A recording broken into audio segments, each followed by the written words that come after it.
School is the most important thing in your life. And while I hate school, I got a PhD. And I hate school. I hate everything about it. So somebody say, E, if you hate school so much, why you get a PhD? Because I hate school, but I love options. You can have average skill, but you can't have average will. You can't have average will. Like your will has to be phenomenal. You have to see basketball as the gateway. It's like a passport. Basketball is just your way to get in, and then once you get in, boom, then you dominate. So I'm telling you, you're not taking a test because they're giving you the test. You're taking a test that's about to change your life, your mama's life. And I know if you take the test serious, you'll kill it. When you go through your go-through, your siblings are watching you. When you go through your go-through, your friends are watching you. When you go through your go-through, your parents are watching you. And people will use your strength to get through their stuff. Yo, what's up? What's up? What's up? It's your boy E.T., man. It's beginning to look a lot like Christmas. It's beginning to look a lot like Christmas. I know, educators, we get it. Even though educating is our why, we get a little excited about the holidays when we get a little break. You know what I'm saying? When we get, get a little refresher, little relaxation, be able to push the restart button. So I want to say, first of all, thank you to all our educators that are teaching during this time. You are more than amazing, more than amazing. If there was ever a time to quit and give up, it's this the time right now. And the fact that you guys have decided to stick with it, we want you to know that, man, we are so grateful for you. Yeah. We're thankful for you. We know that educators make the world go round, for real. Yes. If our school system isn't working, our society isn't working. And so we just want to say thank you to each one of you guys. And we pray that your holidays are blessed. As always, we come here to do three things. Number one, to inspire you. Look, I don't care who you are.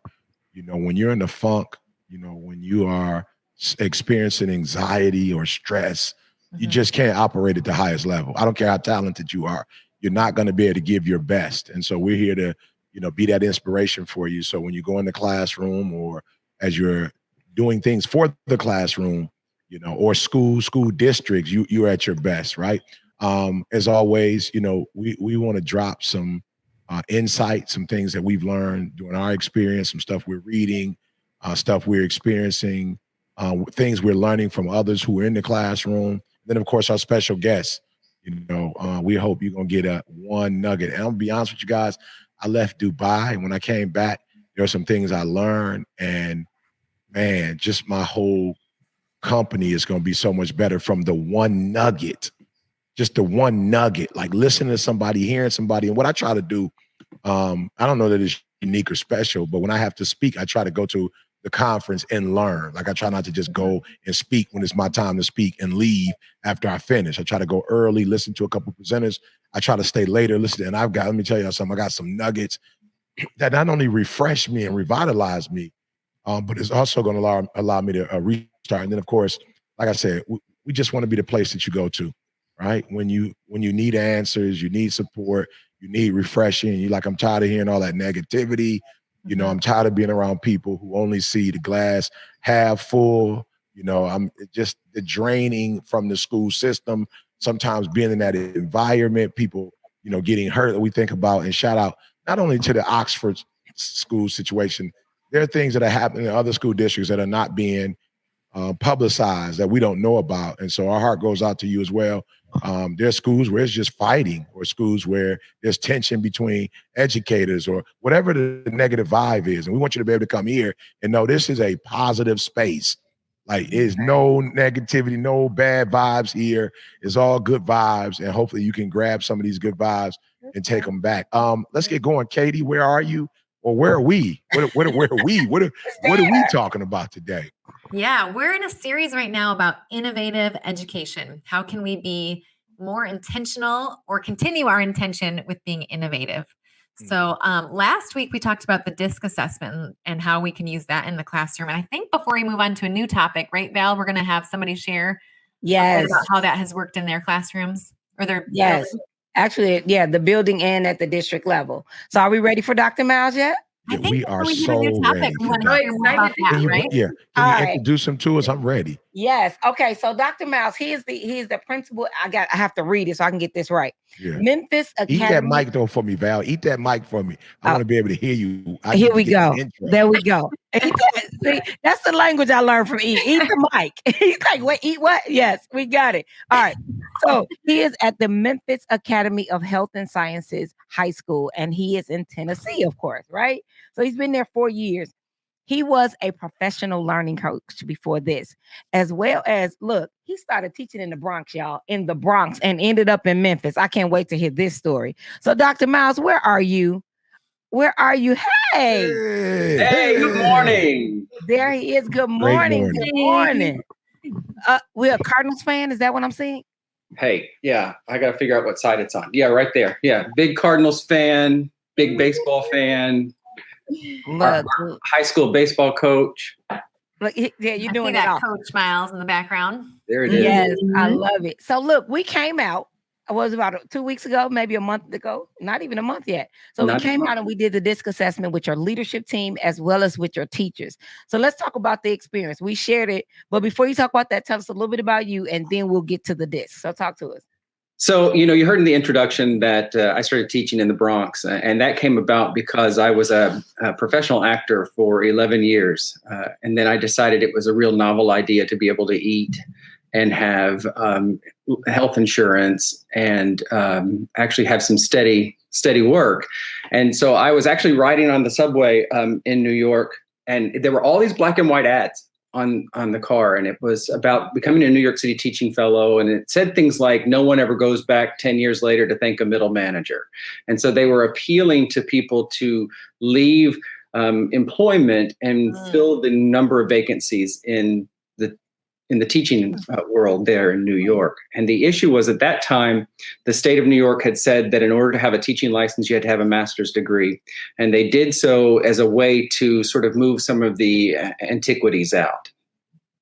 In the year that I was accepted into the New York City Teaching Fellows, we filled 25,000 vacancies that year.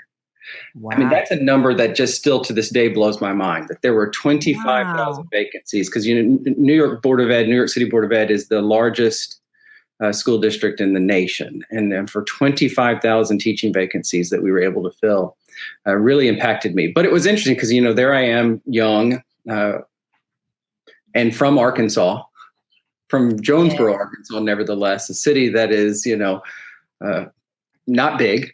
Certainly wasn't big in my years of growing up. And to move to New York City and have to teach with no formalized training, because the very first summer you go up, it's just core pedagogical training, and then you're in it and you're having to figure out by making mistakes. And what came naturally, I think, for me was, as an actor, you're told no more than you're told yes. And so there's far more failure than success. So it wasn't something that I ran away from. So that whole first year, in retrospect, now I have to think back to it. I mentor first year teachers a lot, because I tell them from the beginning, look, you will not be successful this year. It is not going to happen. You'll have little trickle of success here and there, and those are the things you have to grab onto. But if you can keep your expectations realistic, that this is not going to be a year that you're going to be highly successful, the more success you will find, and the longer your trajectory in it. And what's interesting is, when you tell someone that it's okay to not be successful, they actually can relax into the job than to think, oh, I've got to be at my best at all times. And your best doesn't mean success. And that's some of the things that we work really hard on. But love being here, love being in Memphis. I really love our students. We have about 390 students this year. We usually have greater than 400 every year. And the thing I love is we are 99% free and reduced lunch. So we're a Title I school, but you wouldn't know it. The kids who choose to come to us, because we are a public charter school, and the kids who choose to come to us really want to work. As a matter of fact, they'll come and tattle on teachers if they're not doing the work, if they're not having homework. They're very serious about what they're doing. And the thing I love about us, with us being so small, is that we have a family in our faculty and our staff. We're one big family, and then the students are the same. And we tell prospective students when they're coming in for an interview, and we do interview every student who comes in, everyone who's new to us. But we tell them point blank, look, we're going to get up in your business. We're going to roast you from day to day. We're going to know who you're dating, where you're working. We're going to know everything about you, because this is a wraparound school. We're going to really be a part of your life. Thank you. It's not just me. Okay. Yeah, no. We get up in their business, and like I find out where they work, and I go eat there just because I want to go in and make a fool of myself in front of them and in their workplace. And I love those who work at McDonald's and they're in the back and they think nobody sees them. And I'll show up and I'm ordering, but I'm yelling out their name and saying, make sure you put my cheese on there the right way. I mean, it's all a part of it, and they expect all a part of learning. I love it. Let me ask you a question real quick. One of my favorite sayings, and then it really rang true, during this transition in the last couple of years, is Winston Churchill. Never let a good crisis go to waste. That was something that I, as a resilient person, I always resonated with that, but I think the world resonated with it. When globally we went through, these trials and tribulations. What would you say to an educator right now? Because to be honest, I think we all thought COVID, and then we were going to be finished, and then it was all these different variants, and then it was but it's affected the educational system. I think I shouldn't say more than anything, because of course the medical facility or medical institutions are being affected as well. But as an educator, what would you say to other educators, during this time frame, knowing that we still, no point intended, but the show must go on. You know what I'm saying? The show must go on. What would you say to other educators out there? And thank you for that question. I think it's a phenomenal question. I will say this on the onset of giving you that answer is one of the things that I argue a lot against, and then I want to get to your answer, is this idea of learning loss. I really despise that phrase, learning loss, for a couple of reasons. Number one, I don't think you can lose what you didn't have the chance to gain. That's number one. So what I would say is we had a loss of opportunity, not a loss of learning. And then the other side to that is I think that education oftentimes really tries to make value for itself. And if it can claim that there was a loss of something, that it assumes that puts value in. And I think that's kind of a missed target. I think what I would say to educators who are still struggling through this pandemic as we move to an endemic stage is the way that I equate it is education has always worked on a very high expectation level. And COVID has caused us to work at a realistic level. And so on a day-to-day basis, teachers and administrators are trying to make that leap every day. And I call this area between the no man's land. And it's sort of like in World War II, no man's land had all that barbed wire that they'd set up. And so teachers are getting themselves cut very dramatically every day by making this jump back and forth of trying to get education back up to that high level of expectation, but we don't have the resources currently to do that.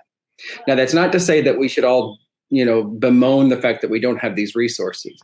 What I have told my teachers is I do not care if you cannot get all of the standards covered. I do not care. I'm not worried about width. I'm more concerned about depth. And if you can cover 4 of the standards at 100% mastery versus 100% of the standards at 20% mastery, I will outperform any school in this country any given day of the week.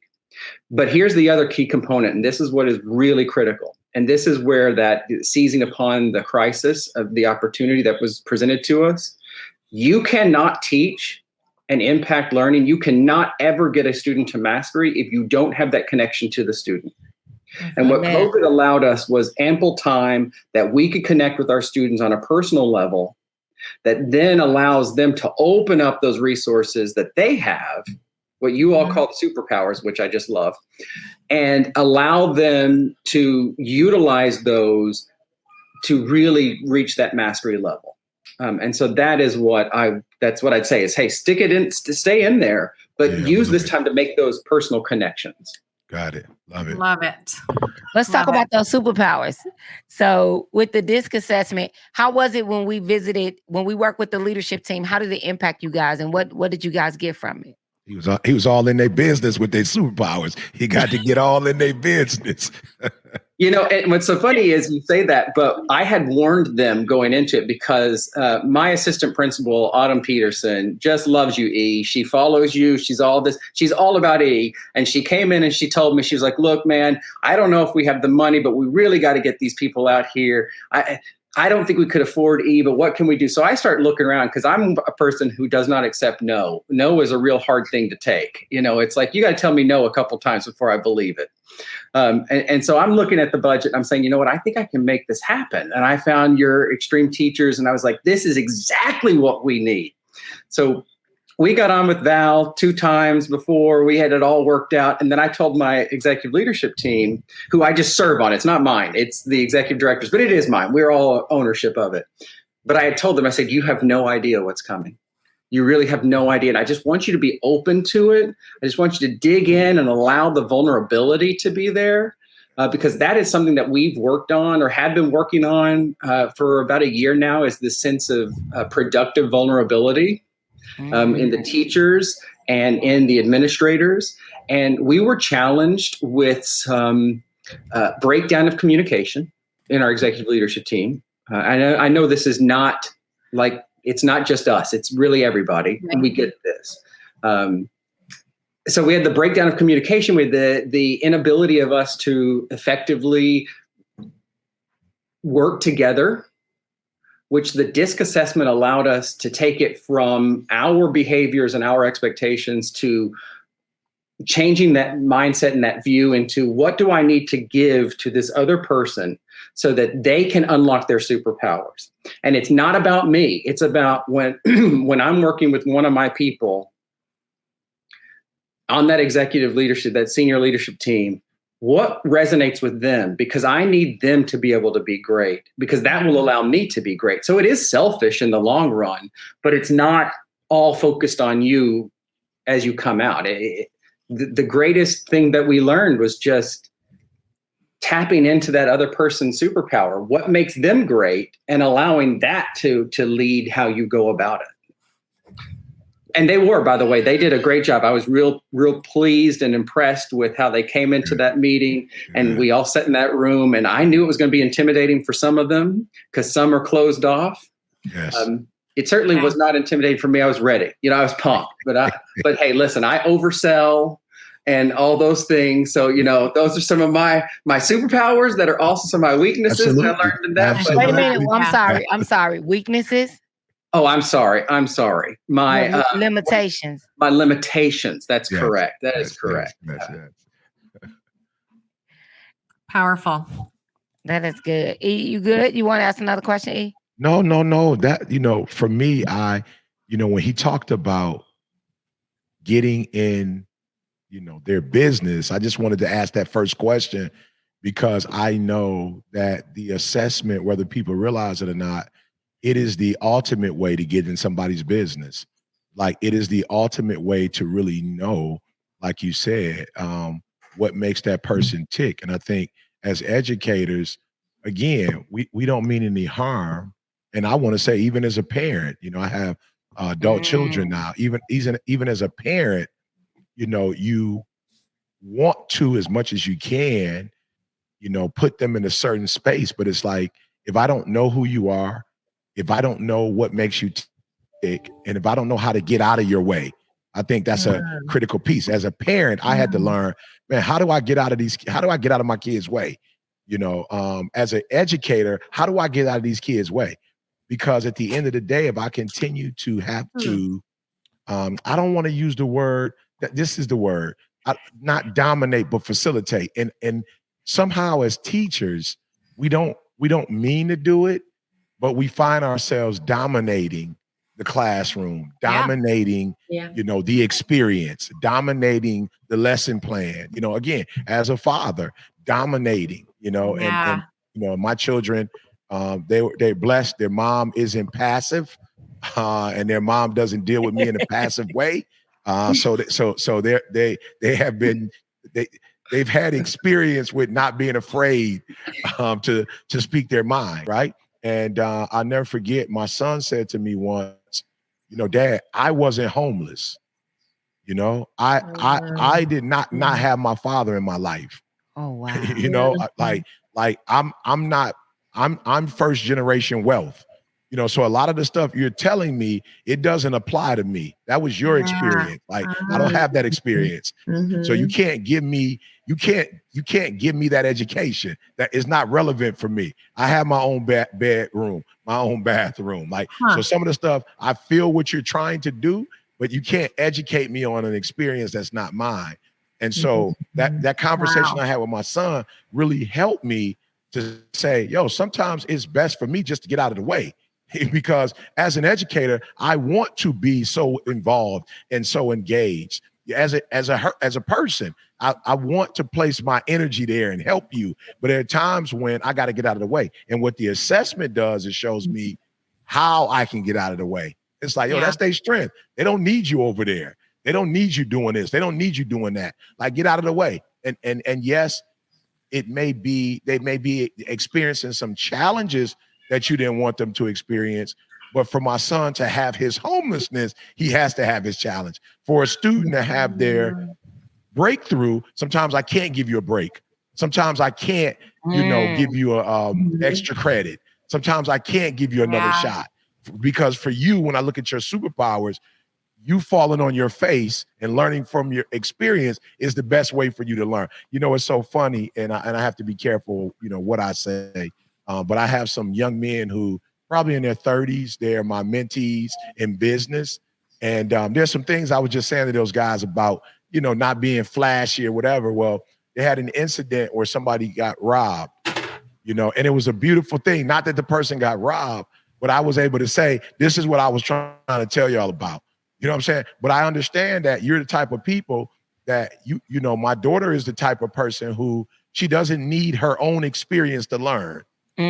But my son needs his own experience to learn. Like if you tell him something, that's not enough for him. Like he has to touch it, taste it, experience it for himself. And then he's like, oh, I see what my father was talking about. He wasn't trying to rob me of my, but I got it now. Whereas my daughter doesn't need that. And I understand that. So I'm going to hover around her because she embraces instruction. My son, you can't tell him what you can't, I think Kanye West must, we must be relatives. Kanye said, you can't tell me nothing. You can't tell me nothing, right? It was a song, but he was telling the truth. Like, that's a lot of our experiences. You can't tell us nothing. We have to learn. And it doesn't mean we're bad people. It just means we have to learn by experience. We have to touch it and taste it. So I only asked you that question because I know it helps get in people's business. And there is a right way to be in people's business. There is a right way, because if you have the right information, you can do it. I do want to ask you this, though, before Val takes over here. I do want to ask you the Brooklyn experience. Give me one or two things that the Brooklyn way has aided, in your teaching experience.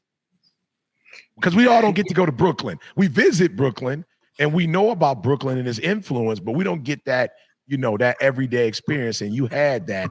What's something that you pulled out of that you can share with us that maybe had you stayed in Arkansas, you may not have gotten that experience as an educator?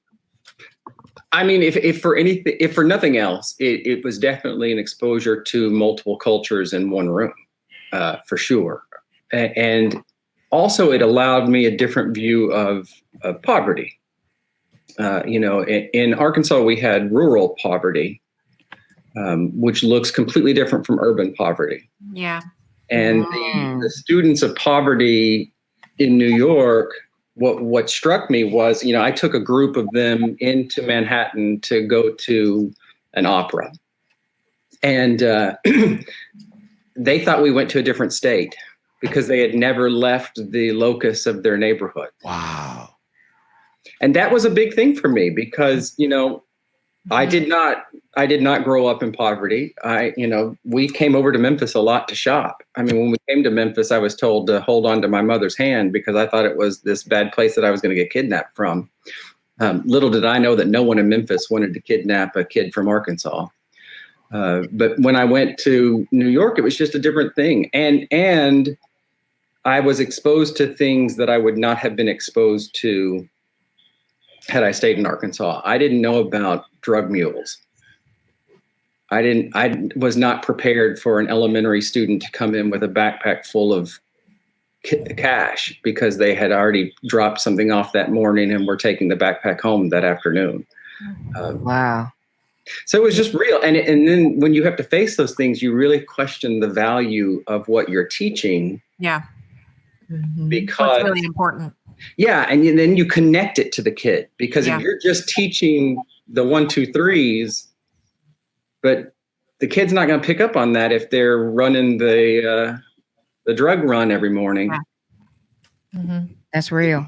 It's a different kind of empathy that you are able to develop when you like know and love those kids and see what they're going through instead of just hearing about it. Yeah, 100%. So to come back here, I certainly don't have any drug mules in the building, at least none that I've caught. But Right. I mean, I'm also realistic about it. None that I've caught. So, but I love what you said, E, about getting out of the way, because the thing I tell people all the time is the best leaders are those who put the right people at the table and then shut their own mouths, who allow everybody else to tell how to do it, put people who are smarter than you in those roles. And I would certainly say, and I think Val could attest to this, my assistant principal is smarter than I am and far more put together in the operations. And so I rely, that's her superpower. She is an organizer. She is she's got it. And I lean on it and I rely on it because I'm only better if everybody who works with me, not for me, is excellent at what they do. And I believe in that. I believe you put the right people in the classrooms and then you don't have to worry about them. And we do things pretty differently at Moz. In terms of like what a teacher has to turn into us administratively, because I trust my teachers and they've got a lot of autonomy to do what they need to do. But at the same time, I have a real quick ability to, I don't want to use the word eliminate, but have a teacher not stay with us if if they don't match our model, because you can't continue to harm a child. You can't carry a weak teacher over a year. You've lost that. So I've got quick turnaround and a board that believes in me and allows me to say this teacher's not good and let's go ahead and move them out. I'd rather bring a substitute in than do more damage to a child. And it has worked extremely well for us. What a blessing for you and your staff, because I think both of the things you just mentioned, one being the autonomy you provide to your teachers and the trust that they have, and the second one being your ability, and be careful how I say this, but basically your ability to eliminate, really, right? Or move them into a position where what's better fit for them. I think those are rare, right? Like those two things do not happen at very many schools. That's true. And that's one of the things that keeps me here. Honestly, I've had other offers to go other places because I did inherit a school in 2018 that was a level 1 school, which is our lowest level of achievement in the state. We have a 5-scale rating. And within 6 months, we moved it to a level 3 school. So we did some real hard work in those 6 months. We're a 4 now, but we probably would be a 5 if COVID would allow us to, did not keep us from using our test data. So we're doing what we're supposed to be doing, but I think a lot of that comes from that belief in the teachers. Those, things. I believe that. Yeah. And to be able to point blank say, I need you to do whatever it takes to get them to a level of mastery. Don't move until they're at a level of mastery. If you have to teach that same standard or that same standard that's different. Over and over and over again until they get to mastery, don't move. I'm not going to come into you and say, why aren't you on this week of the scope and sequence? That's not going to happen here. And I think what that also helps is not a single classroom or teacher is terrified if one of us walk in the room. Yeah, makes a difference. And so we can go in at any time. And the worst thing that happens when we walk in is the kids want to talk to us because they know we're probably going to come ask them, where they're working. So I can come back and fool them myself. And what I noticed in your building is, look, I will give y'all 2 Fs. Y'all gave me family and freedom. That the 2 Fs in that building, like we were in the teacher's lounge, but didn't know we were in the teacher's lounge. Like the teachers' lounge is almost like the living room. They have couches, they have high boy tables. I want to come to this school. Right. And we're in the teachers' lounge, and I mean, they kicking back. And I was like, but the teachers going in and out this door in the corner. And I'm like, on the other side of the door had to be hundreds of kids, and they in there engaging with the kids and talking to them. It was just, I was like, wow, this is the teachers' lounge. I literally accessed the kids, and I was like, wow, they're connected. But at the same time, we walked through a building, or we're in one row. Every kid that came in, Marcus, where you going? Marcus, don't you have math right now, Marcus? And I said, okay, that must be Marcus. They know Marcus. Jackie, aren't you supposed to be in course? Every kid came in, they were calling their name, and they would say, okay, this is 5th period. I know 5th period. You're supposed to be in Miss So-and-so's room. So when you in Miss So-and-so, it was like, what is happening right now? So I saw the just the conduit between, and it's love and it's caring. And I thought that was just so amazing to be in the building. The building they make, and the building, it's not small because it's 2 buildings put together, or 3. 3. That's so we walked outside to get to the other building. So it's all of this. So it's not just this small little campus, and the kids are moving about. They're connected. I mean, they feel connected and they feel comfortable. And what I did notice, when they're redirected, they move. When they're redirected, I was ask about their reaction to that. When you said they're like, "Hey, Marcus, I know you're supposed to be here." Oh no, I'm just coming to get water. I was just coming here to get some water. I'm going right back. I'm going right back. Defensive because they know you care is why you're asking. Yeah, it's about those relationships. You know, it was very funny, Val, when you came in, because I remember you saying to me, oh, there's a lot of noise over here. Are they supposed to be doing that? Are they? And I remember you saying, not in my building. That wouldn't happen in my. But that's not what we have, and that's the difference. And what works in one building doesn't work in another, and that's okay. Right. There's not a single thing wrong with it. But I loved that you were saying to me, like, oh, hey, there's a whole bunch of kids over there. And I'm a noise. Like, what's happening? What's going on? They were so comfortable with the noise. To me, it's like controlled chaos. But everyone's definition of control is different. And I had to learn to understand what control chaos meant, because you have to give your kids the freedom with boundaries, if you will, if that makes sense. And you feel that in the building that these kids have freedom, but they do have boundaries. Like they were able to walk in to the auditorium to get the water, but then the cafeteria, they knew it was not a hangout spot. They were not going to just be roaming about the building and not being there. So they definitely have freedom and family in their building, and it makes the kids feel totally comfortable. And now, so I'm going to just say it, right? So as y'all can see, Doc is a white man, right?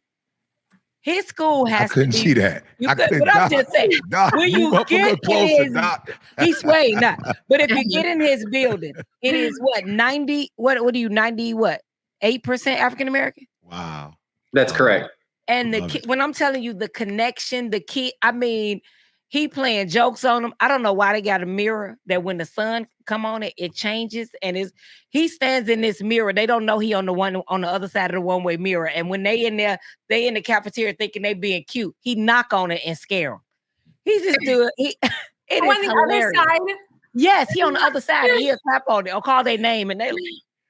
And that actually did happen. There was one of our top seniors was standing on the other side outside at dismissal, and she's at the door that has the mirror on the outside. She's fixing her hair, boy. She's making herself look real good. And she leaned in at one time, and I just knocked on that window, and she jumped back, and then I went out and laughed with her, because that's what we do. We play a lot. I'm so curious, Dr. Miles, about, you talked about your like actor training beforehand. Yeah. I'm so curious the connection that you see with like that skill set and passion, and how you're able to bring that into the school setting and the culture that you've established. Yeah, you know what I would say is I think I'm really lucky that I found a lot of people to work on my staff who are similar in the fact that we do play a lot. And I would say that as an actor, you know, I don't take a whole lot of things seriously, and never did. You know, like to laugh. Laughing is one of my favorite things of all times. I actually called my mother this last week because I had a staff person tell me, man, you always find a way to have a good time in a situation. Because I was actually driving 3 hours over to Nashville, and I had stopped to get a coffee, and the guy behind the counter cracked me up about something, and I'd shared it with the staff person, and they were laughing. They said, "You always have a really good time with it." And my mother had always said, "Don't ever grow up. Like, don't ever lose the joy of life. Like, find the things that are funny and laugh at yourself. Find the things that you do." One of my favorite things is somebody falling down. Falling down is the funniest thing to me ever. And I have to be honest with you all, I fall a lot. I just trip and fall on things. I'm the Dick Van Dyke. I don't step around the ottoman. I'm definitely going over it. And I have one of my daughters is always around me when I fall. I don't know how that works. She's always around, and she panics every single time. And usually when I fall, I start cracking up laughing when I'm laying on the floor. And she'll come over, "Dad, are you all right? Are you hurt?" And I'm dying laughing because I just think it's the funniest thing ever. So I think that the ability to the actor part of me allowed me to not be so self-conscious of how I appear or to put on airs like I need to be something. And it allowed me to just say, "Hey, we can be silly at this time. We can be serious at this time." And I do think the actor part of me too helps because I can adjust to whatever the scenario is. If I need to be compassionate, I know how to tap into that. If I need to be understanding, I can be part of that. If I need to be the hard disciplinarian, I can tap into that.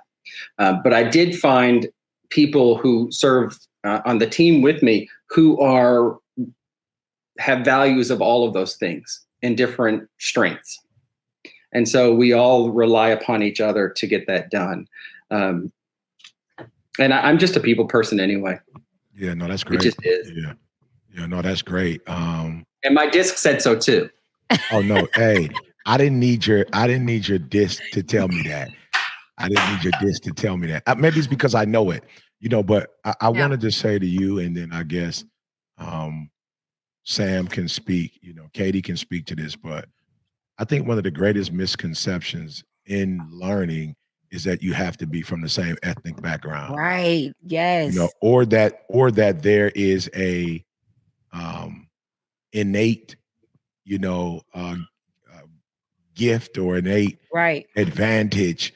One of the things that I'm grateful for is as I travel, I just had a guy come in. We had some situations with our floor, and the person that put the floor in the company, a white male, probably in his 30s. And he was like, just got divorced, darkest moments of my life, and your videos got me through. He was like, "I know I'm not supposed to be saying I know you. I'm at work. This is professional, but bro, your videos got me through." And so I know connecting with the soul is not about color. Mm-hmm. Hello. Oh, that's good. There's no color with souls and connect with soul. So I'd love to hear from you guys, because this is not something we talk about often.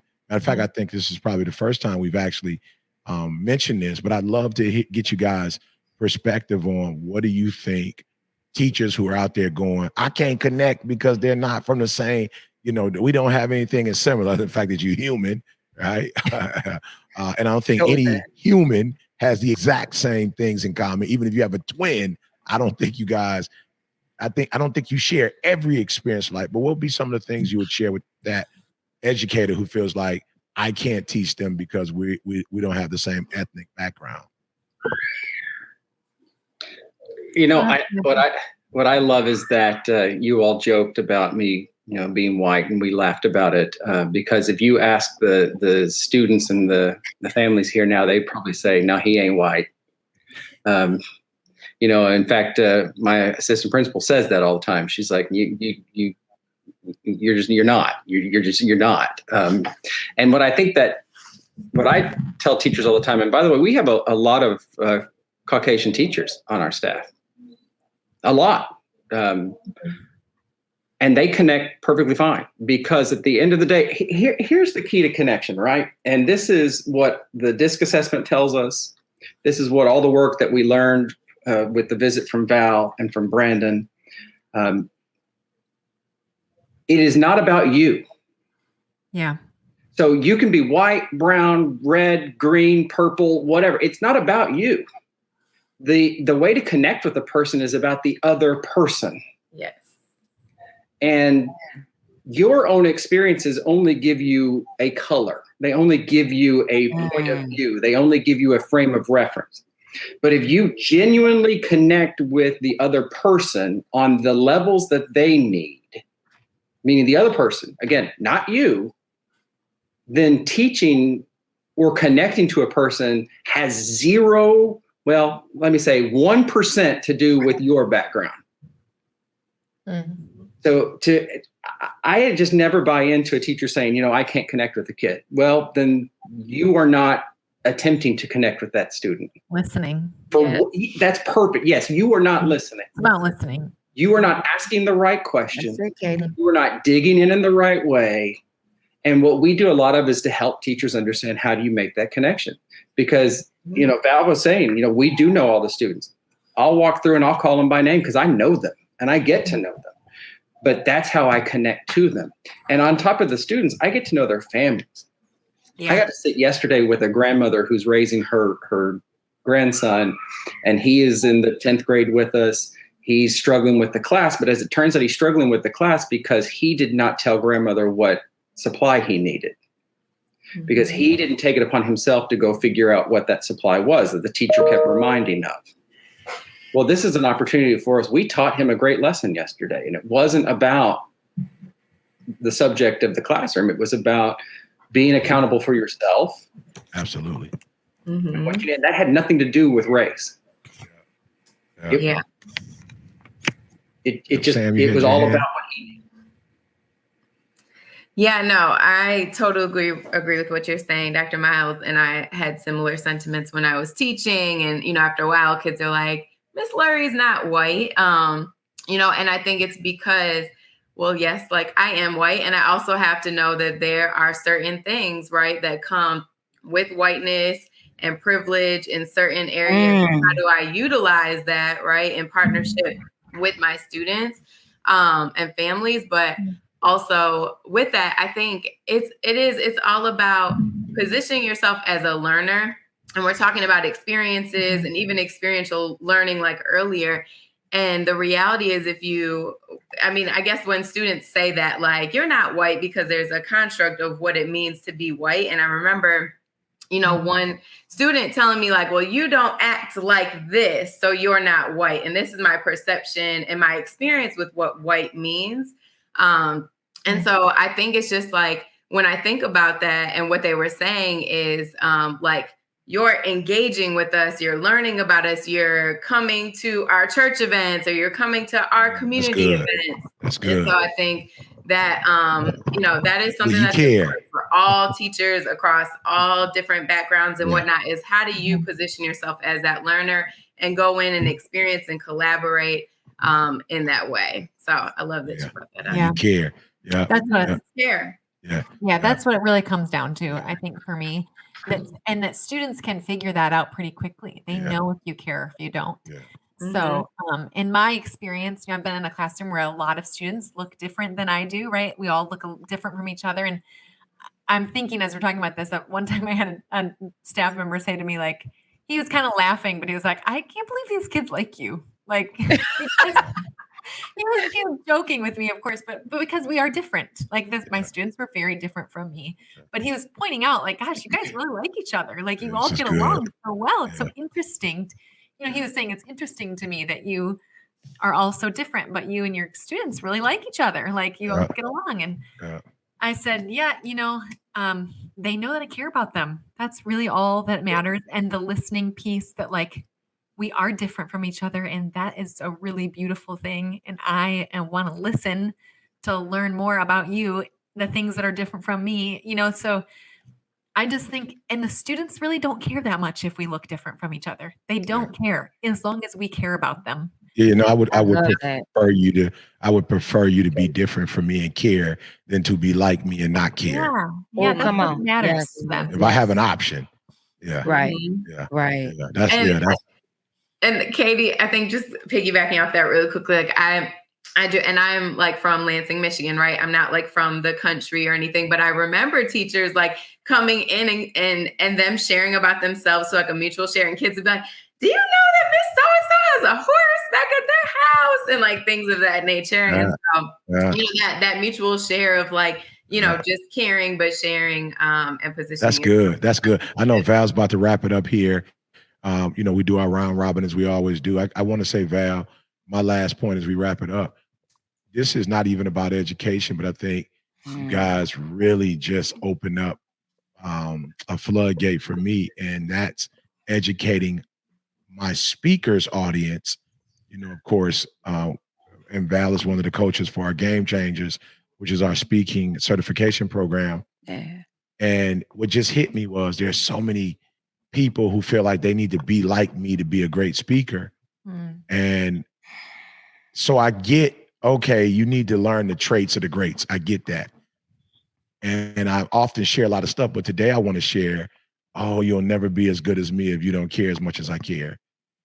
Like you'll never have the numbers that I have. So if you're trying to be ET, one of the things I can tell you that you can do that you can be like me is that you can care enough where people don't think you just doing some sweet message, you know, because sometimes when people mimic me, it's the volume, like they go louder, you know, it's the passion.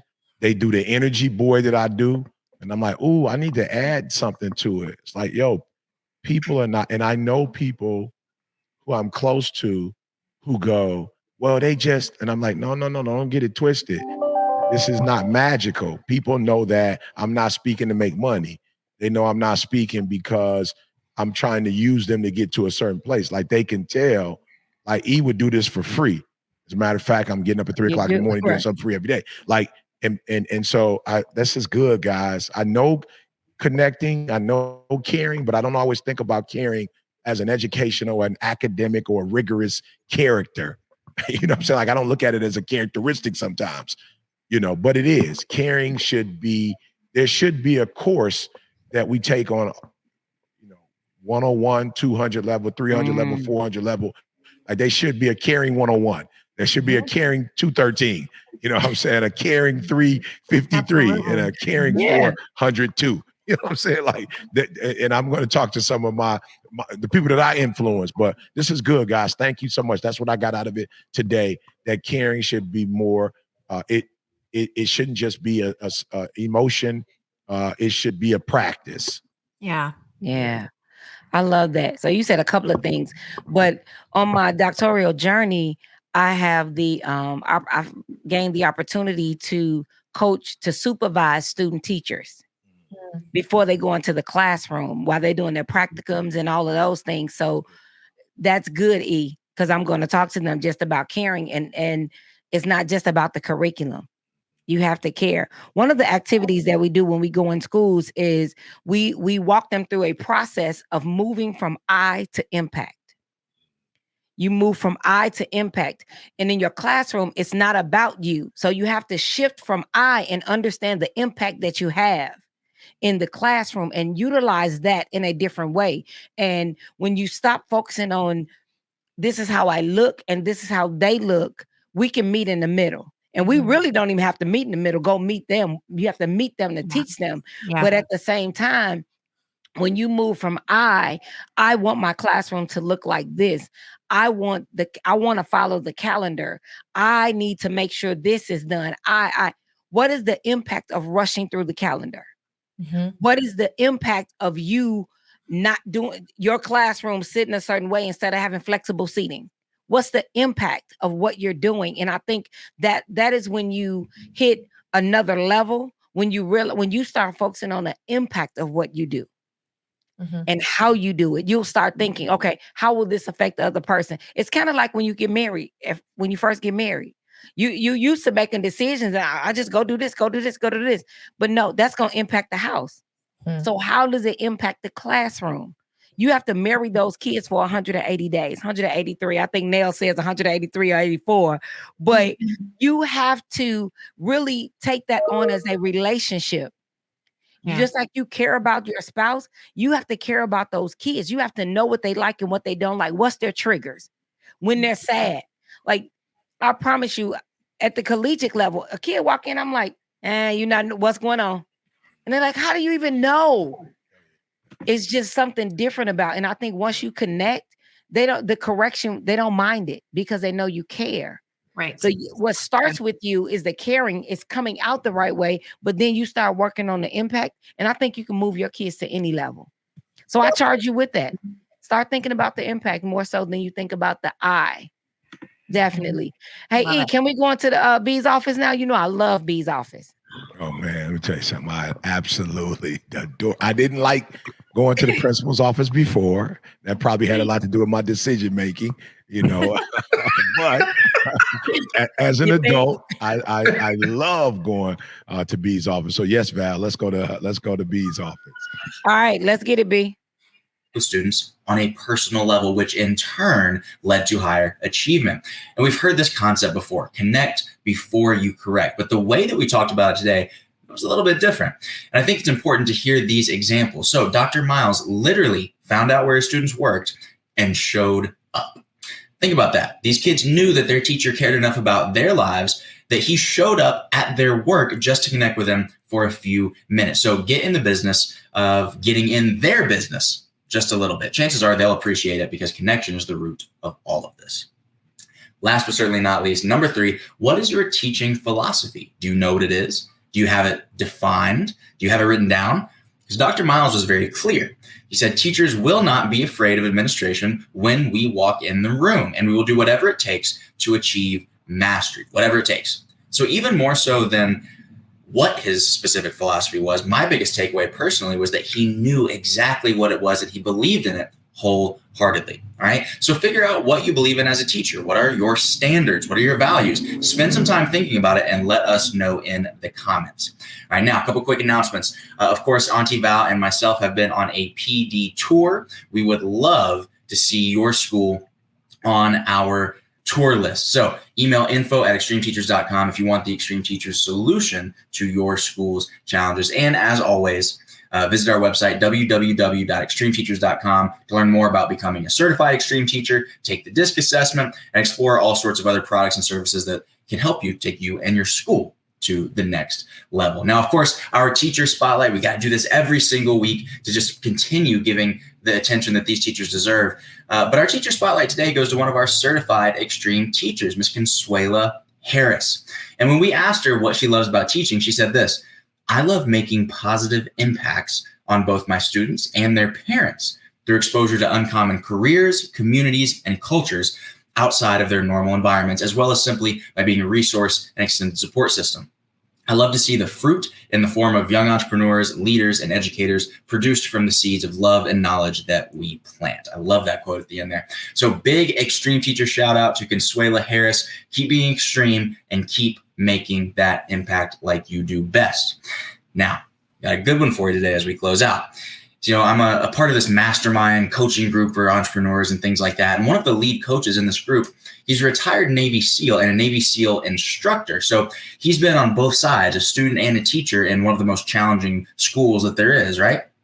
And he was speaking to us the other day, and he said, you know what makes the Navy SEALs so great? He said it isn't the training or the technology or anything like that. It's really our willingness to do things the hard way. He said, you see, if we're going into a combat situation and there's 4 different ways we could possibly enter the area, we're going to go the absolute most difficult route possible because we know that's where the enemy least expects us to be. And as soon as I heard him say that, I immediately thought of extreme teachers, because sometimes the best results, the most impact, the most growth, it's only attainable when you choose to do the hard things. And there are certain results that you can only get from putting growth over grades. There's certain results you can only get by being extreme. And what makes us extreme teachers, I don't think, is our ability to go the extra mile and get those results for our students. It's the fact that we choose to do it. We choose to do what's hard. We choose to do what's necessary. We choose to take measures that others may say are extreme. But that, ladies and gentlemen, is what makes us who we are. So until next time, you're watching the Extreme Teachers Video Podcast. We'll see you on the next one.